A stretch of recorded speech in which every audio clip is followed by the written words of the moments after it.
Olá, gente, tudo bom com vocês? Sejam bem-vindos mais uma vez ao nosso canal. Eu sou Fábio Tancredo e hoje falaremos sobre Robert Scheid. Robert Scheid, um grande velejador que, na minha opinião, é um dos grandes nomes do esporte brasileiro. E se duvidar, é o maior nome olímpico que o Brasil já teve.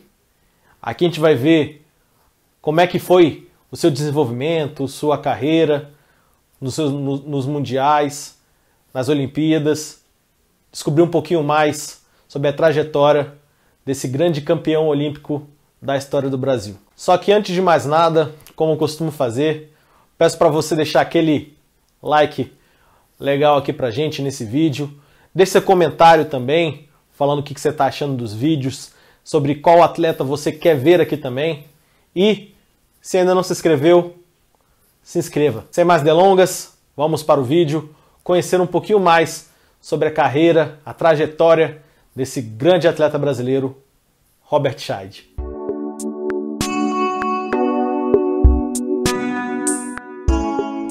Robert Scheid nasceu no ano de 1973, na cidade de São Paulo, no estado também de São Paulo. Ele sempre foi muito influenciado pelo pai. Prova disso é o esporte que ele escolheu. O pai dele costumava velejar também ali na cidade e começou a levar o filho, lá pelos 7 anos de idade dele, para velejar junto com ele. Colocava o Robert ali na proa para ajudá-lo a velejar. E aí o Scheid começou a desenvolver o desejo, a vontade de seguir os passos do pai, velejando pelas águas no Brasil e também pelo mundo. E a partir daí, aos 9 anos de idade, Robert Scheid ganhou seu primeiro barco, um barquinho de madeira, para poder começar a velejar, para desenvolver esse seu desejo de estar no mar. E com isso começou a ter o curso de como velejar no Yacht Club Santo Amaro, também em São Paulo, e lá ele começou a se desenvolver para o esporte. Isso foi acompanhando ele na sua infância, sua pré-adolescência. E ele diz que o que mais chama atenção, o que levou a ele a gostar tanto de velejar, é a tranquilidade, é a paz que aquilo trazia para ele. Ouvindo o barulho das águas, do vento batendo na vela. E isso fez com que ele se sentisse mais à vontade e se apaixonasse mais ainda pelo esporte. E desde cedo já se mostrava muito bom para o esporte. Com 11 anos de idade, ele conseguiu o título sul-americano da categoria na classe Optimist. Esse título ainda se repetiu outras 2 vezes na sua trajetória de campeonatos de base, podemos dizer assim, se for levar a nomenclatura para os termos de futebol, vôlei, etc. e tal.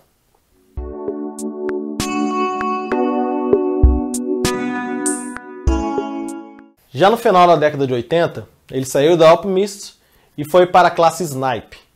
Lá ele continuou velejando, só que ele realmente ganhou mais competitividade quando ele saiu da Snipe e foi para a classe Laser, onde ele faria seu nome no mundo do iatismo, no mundo do esporte.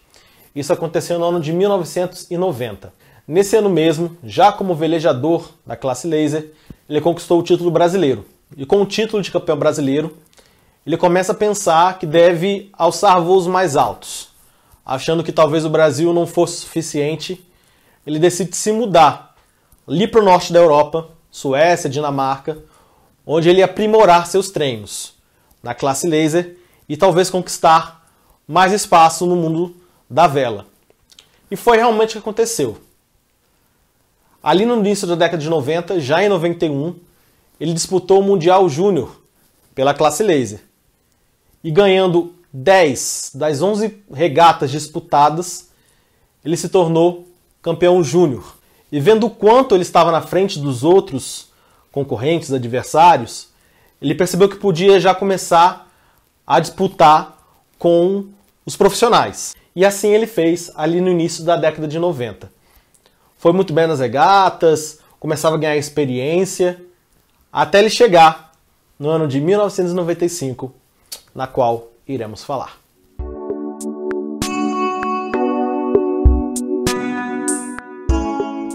Aí chegamos no ano de 1995, como eu falei. O ano onde que ele começou a despontar como um dos maiores velejadores da história do esporte. Em 1995, teve 2 competições que ele realmente demonstrou sua força. A primeira foi o Pan-Americano, disputado na Argentina. Lá ele conquistou o ouro para o Brasil e começou a chamar a atenção nacionalmente. Infelizmente, a vela não é um esporte tão divulgado no Brasil. E, principalmente, naquele mesmo ano, Chad conseguiu a proeza de, com apenas 22 anos, conquistar o título mundial de vela na classe laser. Título esse que lhe deu muita chancela, muita confiança para continuar na frente. Se ele tinha condições anteriormente, mais jovem, de disputar as competições com o pessoal mais velho, mais experiente, agora já com o título ele mostrava uma força muito grande. Isso se confirmou nos próximos 2 mundiais. No ano de 96 e 97, ele conseguiu outros 2 títulos, conseguindo um feito muito difícil de ser alcançado, que é o tricampeonato consecutivo. Ao todo, nesse período em que esteve na classe laser, ele conquistou nada mais nada menos que 8 títulos mundiais. Ou seja, realmente era o cara que dominava a classe laser. Claro que ele tinha seus rivais. A gente vai até ver mais pra frente um britânico que ficou lá na cola dele há algum tempo e perturbava ele bastante. Outros suecos, etc e tal. Só que com certeza ele marcou época. Talvez a gente não desse tanta importância para ele, mas ele realmente, principalmente na década de 90 e na década de 2000, foi muito forte na classe laser e no iatismo brasileiro. E aí, depois de um tempo velejando pela laser, ele viu a necessidade de ter um desafio novo. No ano de 2005, ele participou ainda pela laser no Campeonato Mundial realizado aqui em Fortaleza, no Brasil, onde por acaso conquistou o título, e mudou de categoria logo depois dessa competição. Ele entrou na classe Star. A diferença básica entre uma e outra, além do tamanho do barco, claro, é que na classe Star ele tinha um companheiro. E esse companheiro que o ajudou a conquistar outros títulos ali na frente, chamava-se Bruno Prada, outro brasileiro com grande nome no iatismo. Isso se confirmou muito cedo, demonstrando um talento realmente imenso para dominar os ventos e as ondas do oceano, do mar. Ele conseguiu nada mais nada menos que 9 títulos em 3 anos. Média de 3 por temporada do iatismo. Eles realmente faziam uma dupla sensacional. Claro que também eles tinham seus rivais. Não ganhavam tudo, mas sempre estavam lá na ponta. Já no ano de 2007, por exemplo, eles conquistaram outro mundial. O primeiro mundial de Scheid fora da classe laser, agora na classe Star. Esse feito ainda se repetiu outros 2 anos. Em 2011 e em 2012, ele também conquistou, junto com Bruno Prada, os títulos da classe Star. E aí ele estava bem consolidado de novo na classe Star. Só que por um motivo que a gente vai ver lá na frente, ele se viu obrigado a ter que trocar novamente de classe. E aí ele voltou para a laser. Na laser, ele continuou muito bem, demonstrava um talento excepcional, mesmo mudando de categoria, tamanho de barco, que tem uma influência grande. Ele em 2013 conquistou o título mundial da classe laser, conseguindo o título até sendo o homem mais velho a conquistar tal título. Na época, ele tinha 40 anos e conseguiu esse feito. E além do título de 2013, ele continua velejando ainda pela classe laser, representando o Brasil. Disputou as regatas, as competições aí em torno do mundo e, mesmo com quase 50 anos, próximo ali já, ele conseguiu o índice para disputar mais uma Olimpíada. Olimpíadas que a gente vai falar um pouquinho mais lá na frente, como sempre.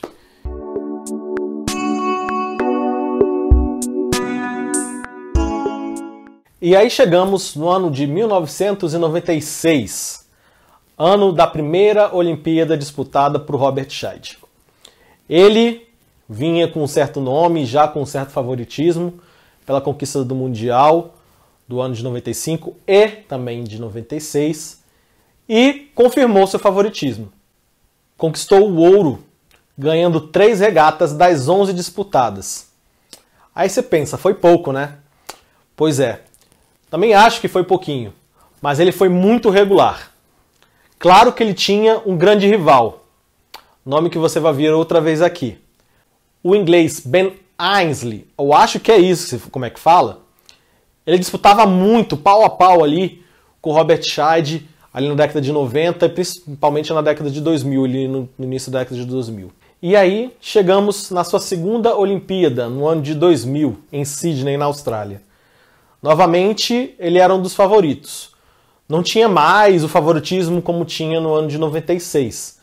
Exatamente porque o inglês estava mais na cola dele do que nunca. Ganhava até algumas regatas e disputava pau a pau com Robert Scheid.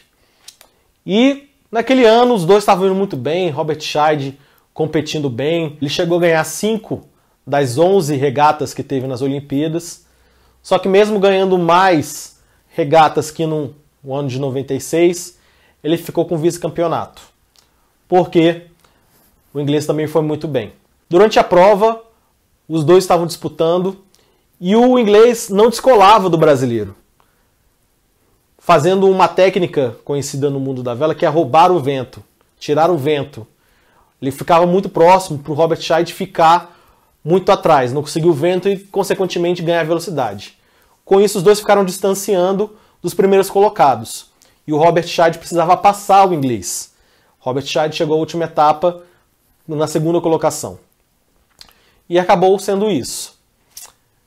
No final da regata, já com o resultado definido, Robert Scheid com a prata, ele ainda tentou um recurso junto aos chefes, os juízes das Olimpíadas, lá da competição de atismo, para ver se ele conseguia mudar e desclassificar o britânico e, consequentemente, ele conseguiu o ouro. Feito esse e não conseguido, na realidade, Robert Scheid, que foi desclassificado, e foi mantido assim. Ele acabou ficando com a prata, foi um bom resultado, claro, só que ficou um gostinho meio amargo nas Olimpíadas de Sydney. Até porque naquelas Olimpíadas a gente conseguiu nenhuma medalha de ouro. E aí chegamos no ano de 2004. Em Atenas, na Grécia, Robert Scheid já estava bem experimentado, já com bastante experiência no circuito, e chegou nas Olimpíadas com um certo favoritismo, mas também, de novo, não muito favorito. Seu grande rival, o Ben, o inglês, tinha mudado já de categoria e ele era o principal nome. Só que ele não chegou com essa hegemonia toda, acabou sendo uma competição bem equilibrada. Tanto é que ele ganhou apenas uma regata naquelas Olimpíadas das 11 disputadas. Só que novamente ele foi muito regular mesmo. Ele chegou à primeira colocação no quadro geral da competição, já na terceira etapa, onde que ele ganhou. E se manteve assim até o final, sempre lá entre os primeiros.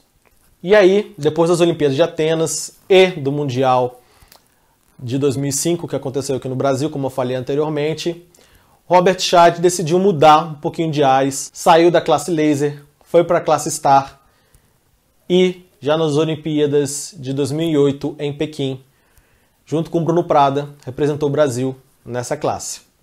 Nessas Olimpíadas, novamente, ele, junto com Bruno, chegaram com um certo favoritismo, porque eles eram atuais campeões mundiais em 2007. E sempre se mantiveram realmente bem ali próximo da liderança. Novamente, das 11 regatas disputadas, conquistou apenas uma, mas se mostrava bem regular. Para falar a verdade, ele chegou na última regata, que passou a se chamar Regata da Medalha, onde só participavam os 10 primeiros colocados no ranking geral, eles chegaram com medalha de bronze. Os suecos estavam na liderança. E os suecos foram muito mal naquela regata. Com isso, o Brasil, os dois brasileiros e os britânicos novamente, velejaram muito bem na última regata e conseguiram ultrapassar os suecos. Com isso, os britânicos ficaram com a medalha de ouro, os brasileiros com a medalha de prata e os suecos que estavam na frente ficaram com a medalha de bronze. E vamos dar os créditos direitinho, os medalhistas de ouro foram Ian Pearce e Andrew Simpson, os dois britânicos que bateram os brasileiros naquelas Olimpíadas. E aí, em 2012, o Brasil continuava com os dois disputando a classe Star. Continuavam sempre ali no topo, realmente, disputando sempre os primeiros lugares. Só que nessas Olimpíadas não foi ouro e não foi prata, foi bronze. Mas conseguiram um bom desempenho, na realidade. Eles ganharam 3 das 11 regatas disputadas. Eles começaram muito bem aquelas Olimpíadas. Começaram mesmo. Só que aí tiveram uma queda muito grande ali para metade, para o final. E eles estavam até bem colocados, iam conquistar até medalha de prata. Só que na última regata eles perderam a medalha de prata. O ouro, essa aí, ficou com aqueles suecos que tinham perdido a medalha de ouro e caíram para terceiro. Dessa vez eles saíram em terceiro e conquistaram o ouro. E aí não dá para falar o nome dos caras, é muito difícil, então tá aqui, ó. São esses daqui, o nome tá embaixo. São esses caras aí que ganharam a medalha de ouro e derrotaram os brasileiros nas Olimpíadas de Londres em 2012. E depois das Olimpíadas de 2012, houve uma alteração, como normalmente acontece, e a classe Star deixou de fazer parte do programa olímpico. Ele voltou para a classe Laser, como eu falei, foi campeão mundial em 2013, e se preparou para chegar às Olimpíadas de 2016 no Brasil. Aqui, disputou muito bem, só que, infelizmente, não conseguiu medalhas. Ele ficou muito próximo, para falar a verdade, ele ficou em 4º lugar. O que dificultou a vida dele é que em 3 das 11 regatas ele foi relativamente mal. Ele ficou da 20ª colocação para trás, tendo a opção apenas de um descarte. E aí ele não conseguiu. Ele teve outras boas regatas, se manteve sempre na frente, tirando essas 3, só que não foi suficiente para pelo menos conseguir uma medalhinha de bronze. Só que você realmente não tira o brilho das conquistas que ele teve nos Jogos Olímpicos. 5 medalhas, realmente, se você for pegar na história do Brasil, quem conseguiu esse feito? A gente vai ver que teve mais umazinha pessoa que conseguiu.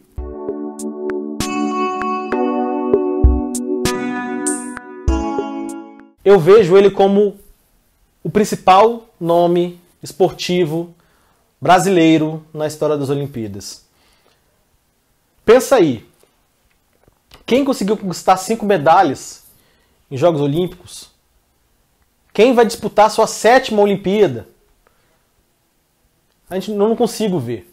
O cara consegue se manter na ponta durante um período tão grande e competindo sozinho. Claro que não foi sempre. Teve uma época que ele estava disputando lá com o Bruno Prada. Só que um esporte que depende de você. Ele conseguia manter a concentração, a calmaria do mar, com o vento batendo. Ele, sem sombra de dúvida, na minha opinião, é o maior nome do esporte brasileiro. Só que aí, como eu falei anteriormente, tem outro brasileiro que conseguiu o mesmo feito, que é o Lars Grael.